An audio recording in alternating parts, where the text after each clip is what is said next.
পঞ্চগড়ের 2 সীমান্ত দিয়ে নারী শিশুসহ 15 জনকে পুশিং করেছে ভারতীয় সীমান্তরক্ষী বাহিনী বিএসএফ।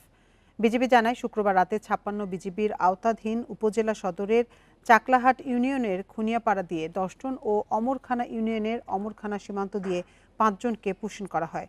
পরে তাদের আটক করে বিজিবি। বান্ডেল থাকলে প্রতি সেনমানিতে টাকা বাঁচবে। বিকাশ সেনমানি বান্ডেল কিনে জিতুন প্রতি লেনদেনে। আটকদের মধ্যে 5 জন পুরুষ, 5 জন নারী ও 5 শিশু রয়েছে।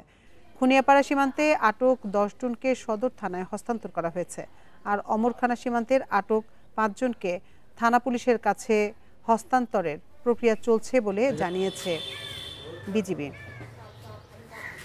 এর আগে গত 2 মাসে 7 দফায় নারী শিশুসহ 110 জনকে পঞ্চগড়ের বিভিন্ন সীমান্ত দিয়ে জোর করে বাংলাদেশে পাঠায় বিএসএফ।